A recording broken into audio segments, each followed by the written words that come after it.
everybody, it's Vertical Sandwich, and welcome back to Book Reviews. I finally pulled myself away from the camera enough to be like comfortable on this couch. It's a big, comfortable couch, but like, who sits on a couch? I'm always on like an office chair playing video games, or running around or on my feet 8 hours a day, or in this season like 12 hours a day. So, our book today, and I'm excited about this. This is great. Is the 2004 winner, boom, Paladin of Souls, by Lois McMaster Bujold. She has won the Hugo Award 4 times. And here's the thing about that. 3 times for sci-fi, 1 for fantasy. This is the fantasy novel. I've read 2 of the sci-fi novels, and they're not going to get the review this book gets.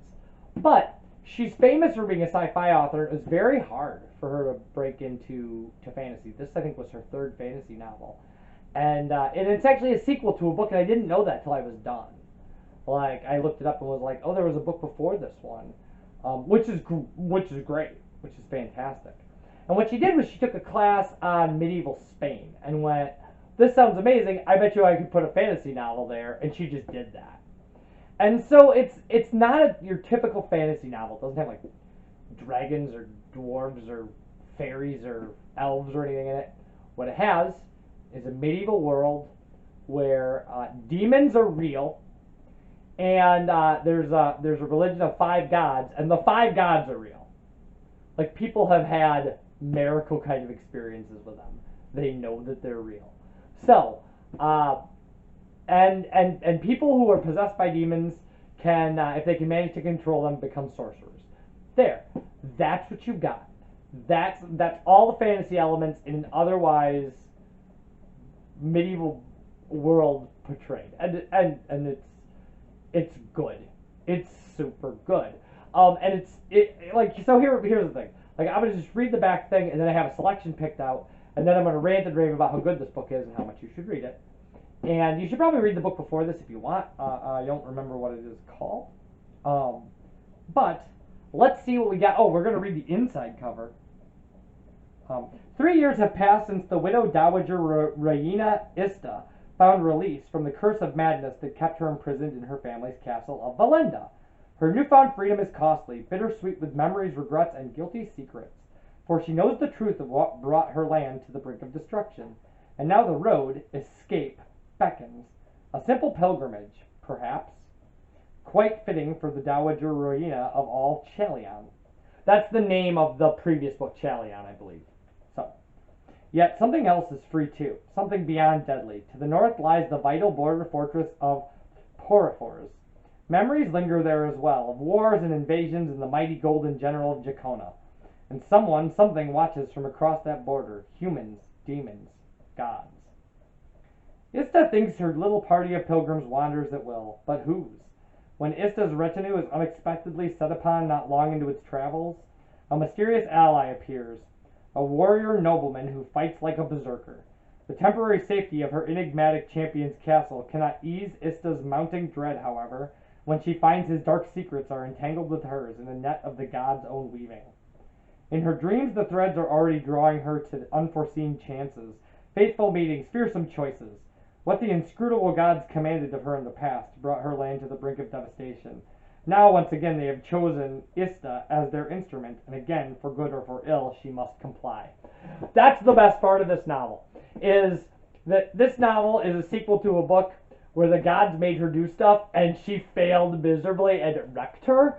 And so, as a main character, she spends the whole book, like, with these gods showing up and being like, do this stuff for us, and her just going like, no, you can't make me. I don't like you. Leave me alone. And that bitterness is so beautiful. It is so wonderfully crafted. And you just kind of like, I don't know if you get it. I can't say that I understand a character who just tells God to like take a flying, expletive at the moon. But there is something very beautiful about it.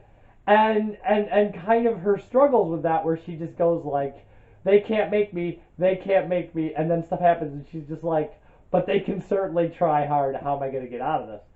And this book does that kind of stuff very well. The characterizations are done very well. The kind of haunting of the previous book is done beautifully well. And this character is not an overman. I mean, it's a woman, but she's not an overwoman or anything. I mean, she has deep-seated doubts and is frightened, and really, she honestly believes that things aren't going to work out for her ever. So it comes as no surprise to her when they don't. When things get bad, she just goes, "Yeah, that figures, right? Like, 'cause I'm me." And there's something kind of beautiful about that too, about somebody who just doesn't believe in themselves at all. And then people around her are like, "You're a living saint," and she's like, "Well, let me tell you about that." Great. So, let's read a selection.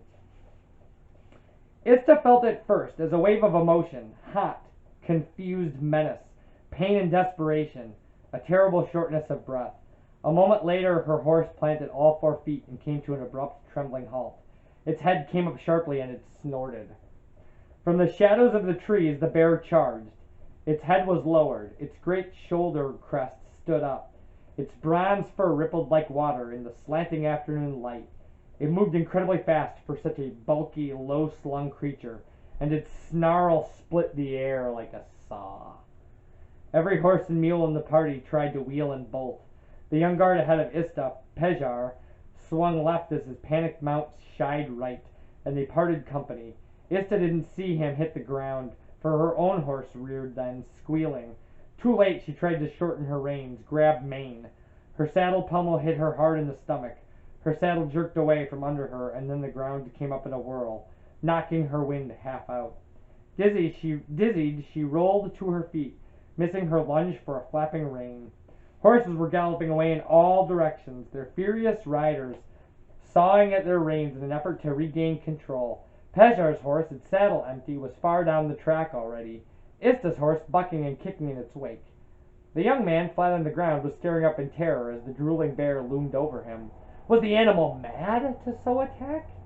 Ordinarily, these mountain bears were elusive, shy, and this was no mother defending cubs, but a large male. "It's not a bear." Or, not only a bear. Gasping, fascinated, Ista staggered nearer. Despite the initial impression of terrifying energy, it wasn't a well bear either. Its fur, now that she saw it more closely, was mangy, falling out in patches, and despite its large frame, its flesh was thin, its legs trembled.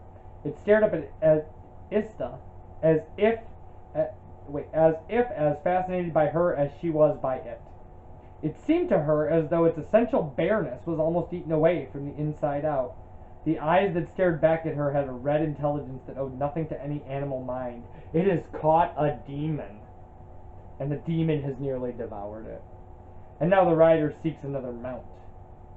"How dare you?" Ista grated. Like, this is great. There's a demon bear in front of her, and her response is to look at it and go, "How dare you?"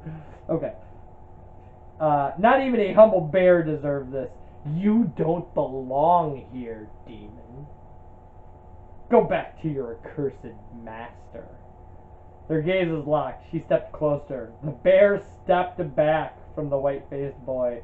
Another step. Another. The bear demon lowered its head almost to the ground, its eyes wide and white-ringed, snuffling, backing away in fear. Like, how great is that? There's just something so great about the fact that, like, this whole caravan gets attacked by this bear, and she walks up and she's like, "That's not a bear, it's a demon," and her response is to, like, walk up to it and be like, "Get out of here." Like, I love it. I love it. And the whole book's like that. The whole book is, she's not a strong character out of bravery. She's a strong character out of bitter experience.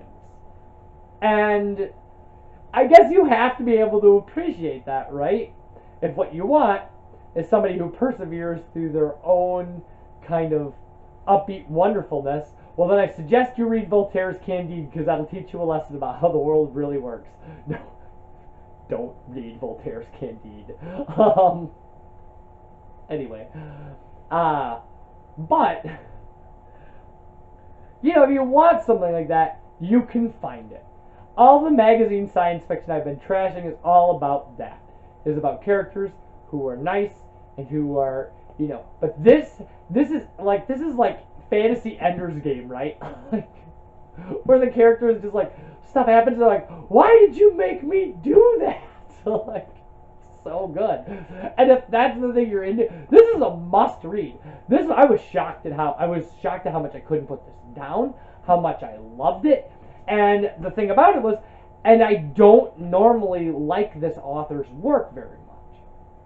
So, that being said, I won't have horrible things to say about Bujold's other novels. I might. They're not the worst thing in the world. They're not, you know, but they're, to me, yeah, they're just. But this is amazing. This is amazing. This is an amazing book, and it was just great. It's the pacing is fantastic. It's 450 pages, but like I tore through it. I couldn't put it down. It was just so much fun. It was just so much fun to kind of go on this adventure with an unwilling participant. Like, that was the best part about it, was just going along with a character who was just like, I would like to do anything but this. Like, why does my life have to be this? And you just go through it, and you just go like, man, you really feel for her. You just go like, oh, here comes another thing.